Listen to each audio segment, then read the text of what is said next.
The NBA just had the craziest trade deadline ever. In the NBA right now, the Dallas Mavericks are trading Luka Doncic, Maxi Kleber, and Markieff Morris to the Los Angeles Lakers for Anthony Davis. Aaron Fox, yes, going to San Antonio. Sources telling our NBA insider Shams Charania that he will team up with Wemby. Doncic get traded at this age, mid-season, and he can get traded. Then anybody's up. Scared. How you see the league? I'm scared. Tim, if you gonna trade me, let me know, dog. Look, I've seen a lot of crazy trade deadlines, but this one's a little special, especially because of just the amount of star power that's getting moved this year. There have been 8 different All-Stars that have switched teams since Saturday night so far.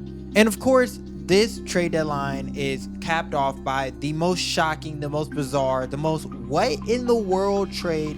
A trade that I literally sat on the phone with my friends for about 30 minutes and tried to decide if it was real or fake. The one that you will know where you were at when this trade happened. The Luka Doncic trade with Anthony Davis, trading him to the Los Angeles Lakers and Anthony Davis to the Dallas Mavericks. A what in the world trade that shocked the entire NBA. Now, this trade is not only crazy because of what it just means for the Los Angeles Lakers and the Dallas Mavericks, but it's even crazier because of what it just did to the entire NBA. This trade single-handedly just shifted the entire power balance in the NBA. For years, we have gone through the player empowerment era of the NBA. Players kind of ran the league. They decided where they wanted to play, how long they signed their contracts, if they wanted to demand a trade. It was a player-ran league, and that's how it's been since about 2010. But this Luka trade might have just changed it all.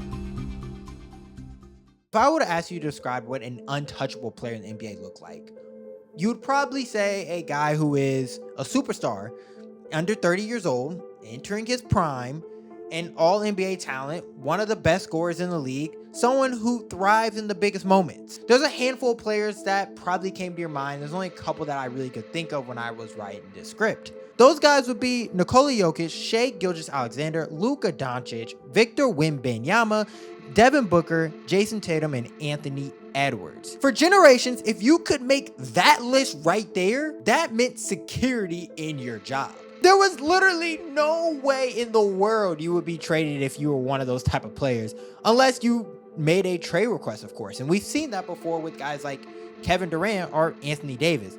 But never in our wildest imaginations would we think a guy on that list could just be traded overnight. And yet, it happened. And it sparked a new age in the NBA. That Luka trade has shattered the idea of an untouchable player in the NBA. The moment that deal went through, every team in the NBA got on their phones and started calling around. Like, I saw crazy things. People asking about, hey, is Jason Tatum available? Hey, is LeBron available? Hey, how about KD? Yo, is Giannis good? Hey, what about Jokic? They said that the Golden State Warriors called every single All-Star in the entire NBA.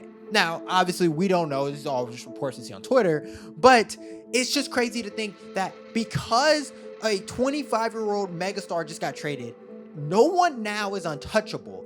We have never seen this in the NBA. Josh Hart tweeted out how I think most NBA players feel right now. So who are the untouchables in the league? And the scary thing is, no one has an answer for that anymore. A big reason for this shift that we are seeing right now before our very eyes is because of the new CBA that was passed just a couple years ago.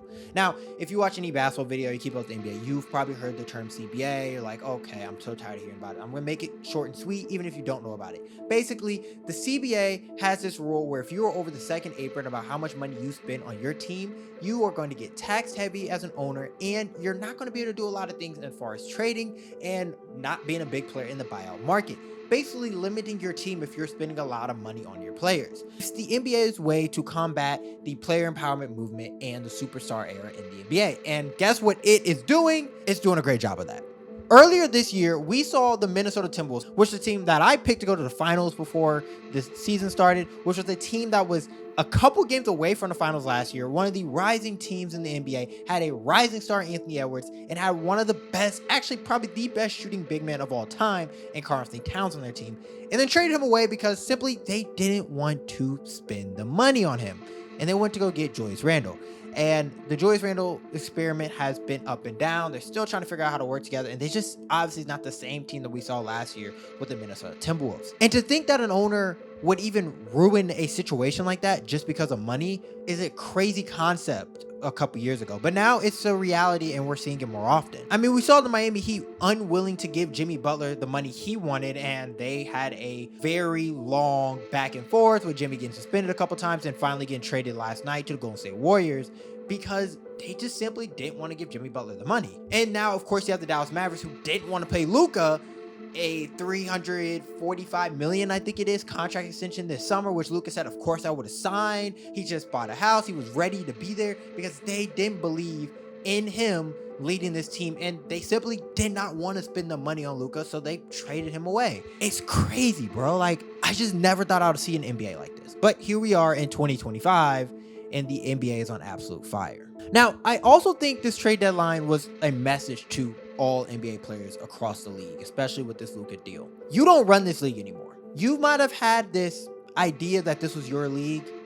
This is our league, and we're going to take power back. And when I say our, I'm talking from this standpoint of the NBA owners. See, back in 2010, when LeBron James decided to go to the Miami Heat, it really opened the eyes to a lot of superstars of, hey, I can decide where I want to play basketball. LeBron at the time was the best player in the world and was the most highly sought after player in the free agent market. And he took his time and decided where he wanted to go and decided who he wanted to play with. And there it was. LeBron James now was dictating his own destiny, something that was never thought of by an NBA superstar. I mean, the NBA has always been a star league, from Magic Johnson to Michael Jordan to Kobe Bryant to now LeBron, but it's always been a star league as far as I'm a NBA star and I'm employed by the NBA, not I'm an NBA star and I am a partner of the NBA, which is kind of what LeBron opened up in 2010. Now, regardless of however you feel about player power, you hate it or you love it, it really was a movement for the NBA. Kevin Durant took a page out of LeBron's book in 2016 and joined a 73-9 Warriors team and created his own destiny. And we saw him do it again, leaving the Warriors and forming his own big three in Brooklyn, which was literally the embodiment of player empowerment. I mean, you had three stars who all kind of forced their way there. They decided, hey, we want Steve Nash to coach us. We want this, we want that. And the Brooklyn Nets really just listened to anything these stars wanted. And guess what that resulted in? Absolutely nothing. Literally nothing. Nothing. They didn't even reach a conference finals. They didn't win an NBA finals. They did absolutely nothing. They were always hurt. And every single one of those players requested a trade from Brooklyn, leaving the Nets in kind of disarray, and they had to pick up the pieces from there. In my opinion, that might have been the final straw for NBA owners of like, hey, you're not going to come in here and just dictate what you want to do. Now, obviously, it's kind of happening again in Phoenix. The Suns are discombobulated over there. I don't know what's happening in Phoenix. I mean, you fire Monty, then you fire Frank, now you have Mike, and then you got Brad. They're not really liking Brad over there now. I don't know, bro. I don't know. Like, what do you do if you're the Suns? That's a whole different story for a whole different video. The Suns' inability to do anything at the trade deadline was really foreshadowed by this CBA. Like, they made this trade right when the CBA was signed, and you knew because of Brad's contract, you weren't going to really do much. And he has a no trade clause. He said he only wants to play in warm weather, so he's denying anything he wants.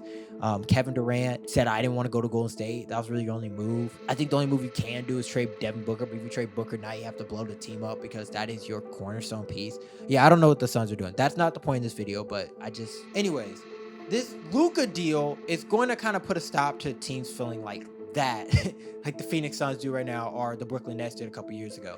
The Dallas Mavericks looked at Luka and said, we don't like your conditioning. We don't like your defense. Probably didn't like his attitude. They probably didn't like his dog. I don't know. They didn't like anything about him because they're like, hey, you're 25. I don't care. We're not paying you the money. And they traded him away for Anthony Davis. It still sounds crazy to me even say that. The idea of that is so mind-boggling for NBA fans because we see a young talent and teams do whatever. It doesn't matter if they're winning or they're losing. If I have a generational talent, teams are never going to trade them, regardless of what happens, unless they request a trade. They just oftentimes feel like they're not going to be able to get another star after that. So why not keep the one we have? Because we need stars in this league. I think this was a pivotal moment in NBA history that we're going to look back at as a time where the owner said, no, star, we're not going to put up with the way you act, with the way you treat the game and treat our organization. We're going to decide what we want to do with our organization, and we're going to ship you away. And overnight, the security that most NBA players thought they had disappeared. I mean, you have every star now on high alert. Like, I can get traded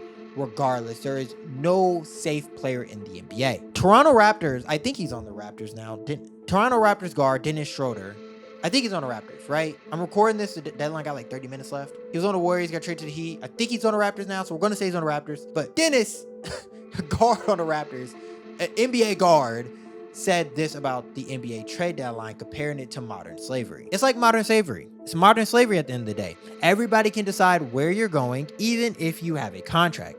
Yeah, of course, we make a lot of money and we can feed our families. But at the end of the day, if they say you're not coming to work tomorrow, you're going over there, they can decide that. They got to change that a little bit. Now, as dramatic as that comparison might sound, Dennis Schroeder has a little bit of a point. You have to understand where Dennis is coming from. Dennis is a man who has a child and a wife and has been traded every single year since 2021. Even some years he has been traded 2 times in a season, playing for multiple different teams.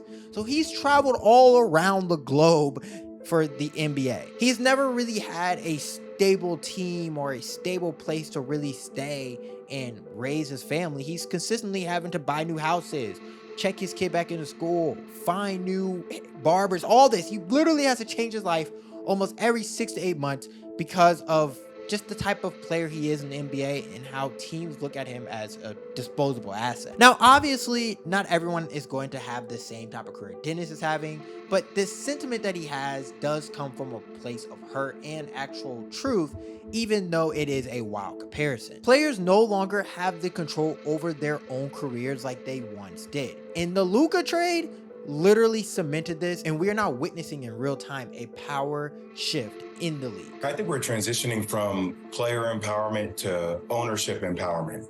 You know, over the last several months, I've been spending a lot of time with a lot of different owners, and one of the common things I continue to hear is around this affinity for the NFL and the way the NFL operates. Now, there are a couple of players, maybe a handful, that can dictate terms and can kind of force the issue.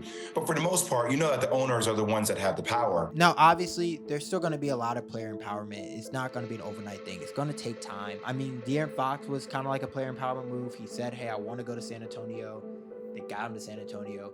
Jimmy got 80 to 90% of what he wanted. I know he wanted to be in Phoenix, but Phoenix is basically ran by the players. Obviously, there is still situations where players will have control, but the fact that Luka is able to get traded like this just shows us that the league is changing. Honestly, I don't know if this is good or bad for the league, because part of me is like, okay, maybe if the stars don't feel as comfortable, they won't low manage as much. They won't feel like they can take nights off. They won't be like Luka and not get in the shape they need to be or play the defense that is required to win a championship. But the other part of me is like, if players are consistently watching their back, even the stars can't get comfortable. And I'm just talking about like the life perspective. If you have a job and you can't get comfortable getting a nice house and raising your family because you don't know if you're going to get shipped in the next 4 to 5 months. Hey, you don't know if you're going to get shipped by the time you wake up. I also don't know how good that is. I don't know how good that is for especially stars. Like, I know role players are used to it and like not trying to like throw shade on them or anything. And it's just kind of the nature of the beast that what they sign up for. But as a star player, you think you get that type of royalty, that type of consistency in your life. That's why you strive to be a star in the NBA, is so you can decide your own destiny. And that being gone is kind of crazy to me. I mean, Luka just signed a $15 million deal. I know we talk about Luka a lot in this video, but he just bought a $15 million house at 25 because he thought, I'm going to be here for decades. Why wouldn't I buy a house? I don't know. But let me know what you think in the comments. Let me know if you agree with my take or not, that the player empowerment is on its way out and ownership is coming up, and that this might actually turn into more like the NFL. Or do you think this was just a one-off, that the Mavs GM was just really stupid and wanted to trade away Luka? I don't know. Let me know in the comments. Let me know if it's a good or bad thing. As always, you guys have a great day, and God bless.